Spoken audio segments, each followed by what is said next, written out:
Una de las ideas más importantes para mí procede de algo que leí en el último libro de Castaneda, titulado El lado activo del infinito. En El poder de la intención escribí un capítulo entero sobre nuestro conflicto con la infinidad. Ese libro decía algo que causó un impacto profundo en mí. Decía que el problema de la humanidad, de las personas en la cultura occidental que no viven de la fuente, es que todos ocupamos un cuerpo que va a morir. Pero nos comportamos como si no fuera así. Reflexioné sobre esa idea durante mucho tiempo. Él decía que cuando actúas como si tu cuerpo no fuera a morir, vives en el lado inactivo del infinito. Nuestro objetivo al conectar con la intención es pasarnos al lado activo del infinito. El lado activo del infinito es el lugar donde reconocemos nuestra naturaleza infinita. Así entendemos las palabras de Jesús cuando dice que estamos en este mundo, pero no somos de este mundo. Casi todos creemos que estamos en este mundo y también que somos de este mundo, pero no podemos ir más allá de esta idea. Descubrir y comprender nuestra naturaleza infinita es una de las cosas más difíciles, pero una vez que lo captas, lo captas. Me acuerdo de cuando vivía en Mount Clemens, Michigan, en casa de una señora maravillosa que acogía a niños que se encontraban en la misma situación que yo y que mi madre. Nací en 1940. Mi madre tenía 3 hijos varones de menos de 4 años. Yo era el más pequeño y mi padre, cuando yo tenía año y medio o 2, se marchó sin más. Mi madre le pidió el divorcio y él, que tenía 3 hijos, no llamó nunca. Ni una vez en toda su vida. No hizo el menor intento de contactarnos o de contribuir a nuestra manutención. Y yo solía preguntarme cómo alguien podía... Mi madre era una bellísima persona y todo el mundo... Ella nos reunió de nuevo cuando yo tenía 9 años en 1949. Todos mis amigos querían venir siempre a mi casa porque era un lugar donde no se juzgaba a nadie, era divertido, ellos lo pasaban bien, siempre había comida para todos. Era un lugar especialmente alegre, emocionante, hermoso. Siempre me preguntaba cómo un hombre había podido abandonar a una mujer con 3 hijos de menos de 4 años cuando era perfectamente capaz de quedarse a trabajar. Eran tiempos de guerra y todo eso, y él pasó varios años de su vida en la cárcel. A mí me corroía por dentro el deseo de conocer a ese hombre, de encontrarlo. Soñaba con él, estaba lleno de rabia. Un momento decisivo en mi vida llegó cuando cambió la imagen que tenía de mi padre. Yo no sabía de él más que su nombre. Se llamaba Melvin Lyle Dyer. Sé que nació en 1914. Por las noches a menudo soñaba que lo veía. Despertaba lleno de ira, a veces sudando. Soñaba que me peleaba con él cuando dormía y me despertaba empapado, furioso. Durante todos esos años, hasta que cumplí los 34, en 1974, soñaba con él casi cada noche. Siempre le pedía a mi madre que me contara algo de él, cosas como dónde estaba. Ella albergaba hacia él un profundo resentimiento. Así pues, recibí una nota en 1974 o 73 que me informaba de que mi padre me la había enviado una prima a quien no conocía, llamada Dorothy Phillips. Me decía que mi padre había muerto 10 años atrás en 1964 a los 49 años de cirrosis y que estaba enterrado en Biloxi, Mississippi. Había muerto en Nueva Orleans. Esa era toda la información de la que ella disponía. Mis dos hermanos no querían ni oír nombrar a mi padre, creo que en parte porque se acordaban de él, eran 1 o 2 años mayores que yo. No querían saber nada, pero yo tenía una curiosidad muy grande, casi innata, por saber quién era esa persona. Por encima de todo, quería saber cómo había podido hacer eso y si reconocía a sus 3 hijos. De hecho, solo quería saber si reconocía a un hijo llamado Wayne. En esa época, yo trabajaba como profesor en la Universidad de St. John, en Nueva York. Daba clases de asesoramiento psicológico. Era la época en que Lyndon Johnson había incluido muchas cosas en su programa para una gran sociedad y se estaban integrando algunas escuelas del sur. Me ofrecieron un puesto en el gobierno federal, un trabajo temporal y a tiempo parcial para compaginarlo con mi labor docente. Debía coger un vuelo a un lugar de Mississippi llamado Universidad de Mujeres del Estado de Mississippi, que estaba en la ciudad de Columbus. Yo acababa de enterarme, no recuerdo exactamente hacía cuánto tiempo, de que mi padre había muerto. Al consultar un mapa vi que Columbus estaba a solo unos 300 kilómetros de Biloxi. Sabía que habían enviado el cadáver de mi padre como el de un indigente de Nueva Orleans a Biloxi. Así que llegué a Columbus, impartí mis clases y redacté mi informe sobre los derechos civiles, sobre si serían o no respetados. Luego alquilé un coche un viernes por la tarde. Era un Dodge Cornet de 1974 azul. En aquella época los cinturones de seguridad solo te sujetaban por la cintura y no por los hombros. Por extraño que parezca, mi vida en aquella época era muy inestable.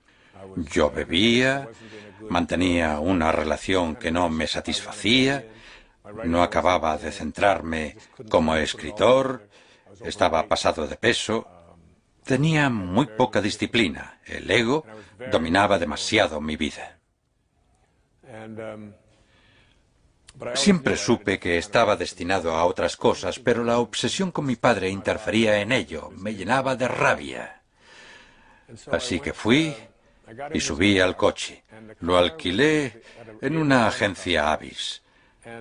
Nadie lo había alquilado antes, nadie lo había conducido siquiera. El cuentakilómetros estaba a 0,6 millas o algo así. Lo habían traído ese día en un camión para que yo lo alquilara. Así que lo alquilé, me subí, comencé a ponerme el cinturón, me puse el izquierdo primero y cuando me incliné hacia el otro lado vi que no tenía cinturón derecho. Yo era un maniático de los cinturones de seguridad, así que bajé del coche para encontrar ese cinturón, saqué el asiento y lo dejé en el suelo. Y allí, pegada al suelo del coche y envuelta en plástico, estaba la hebilla. Había una goma elástica alrededor y el paquete estaba pegado con cinta adhesiva al suelo del coche. Supongo que para evitar que rajara la tapicería, así que lo saqué, le quité la goma elástica, lo desenvolví, coloqué el asiento en su sitio y me disponía a poner la hebilla cuando descubrí que dentro había una tarjeta de visita. En aquel coche nuevo, sin estrenar, eché un vistazo a la tarjeta y decía: Pensión Candlelight, Biloxi, Mississippi. En el dorso había un mapa impreso con indicaciones para llegar a la pensión. Entonces tuve uno de esos breves momentos de extrañeza y pensé, ¡qué raro! Pero no le di mayor importancia, supuse que era de alguien de la fábrica y me la guardé en el bolsillo. Pero quería ir a Biloxi, así que conduje hasta ahí esa tarde de viernes de finales de agosto y llegué a las afueras de Biloxi. Pasé el letrero "Bienvenido a Biloxi" y vi una gasolinera. Me detuve en la gasolinera, donde había una cabina de teléfono con unas páginas amarillas, y busqué la sección de cementerios. Era mi única pista. Había 3 números, 2 impresos con letras grandes y uno con letra más pequeña. Así que llamé a los 2 primeros. Nadie contestó en el primero. No había nadie en el cementerio. El segundo al que llamé comunicaba constantemente, así que llamé al número pequeño y contestó un hombre con acento sureño. Le dije: llamo para preguntar si hay un tal Melvin Lyle Dyer que murió en 1964, creo que fue en ese año, enterrado en su cementerio. Él respondió: en realidad esto no es un cementerio, pero sí que hay gente enterrada aquí. Dijo que iría a echar un vistazo y tardó al menos 10 minutos en regresar. Se puso al teléfono mientras rebuscaba en una caja de Coca-Cola, que es donde se archivaban los papeles en Mississippi en ese entonces. Entonces dijo: he encontrado el registro de su padre, lo enterraron aquí en 1964. Yo le dije: he venido de viaje, llevo buscando a mi padre toda mi vida, me gustaría visitar su tumba. Él replicó: no es realmente un cementerio, su padre está enterrado en el terreno de la pensión Canlight.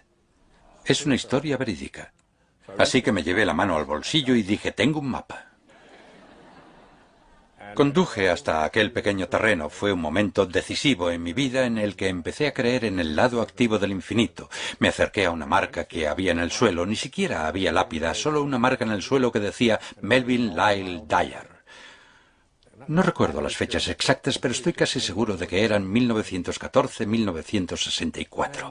Me quedé ahí un rato y cuando entré en la pensión el hombre me dijo: puede irse cuando quiera, pero cuando lo haga cierre la valla con la cadena.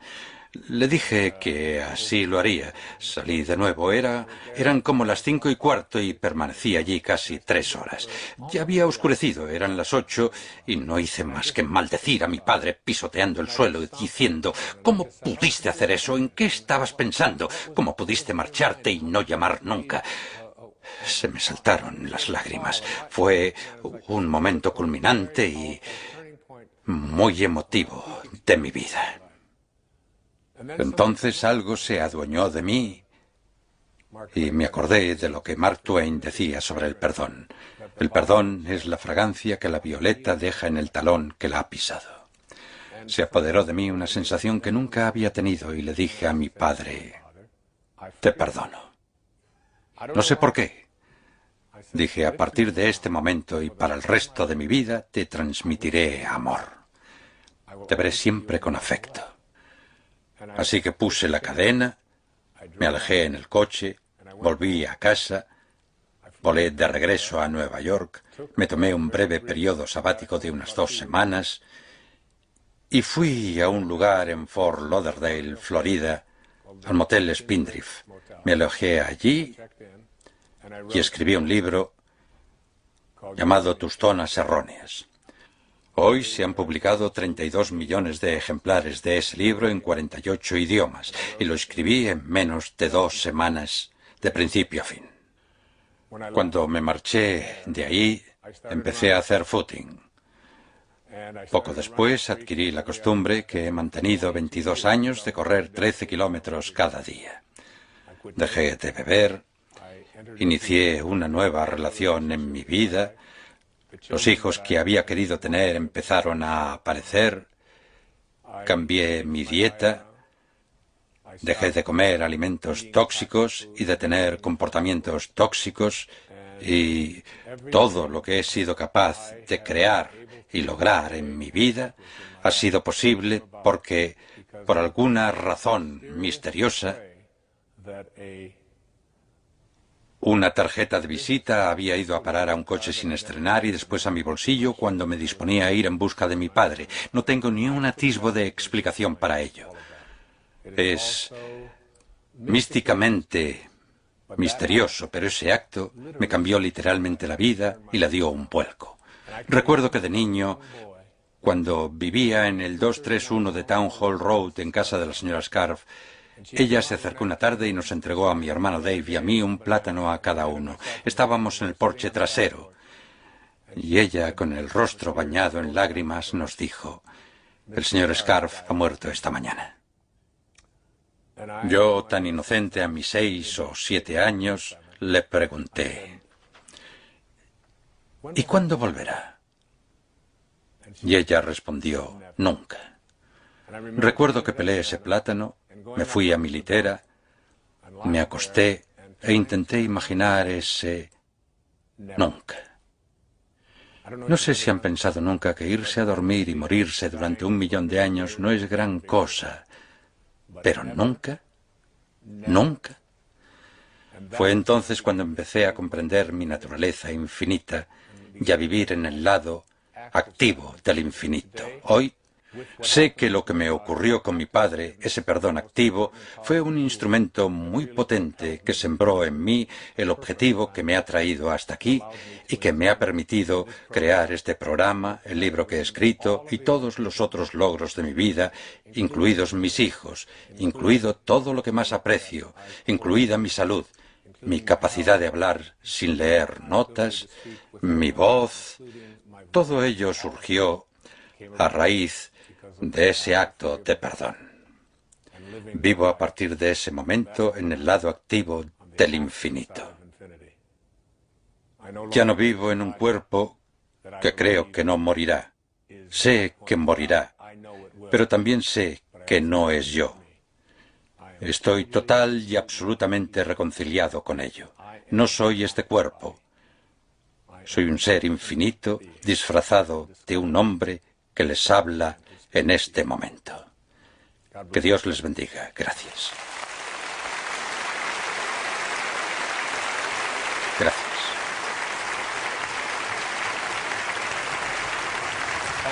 Gracias. Muchas gracias.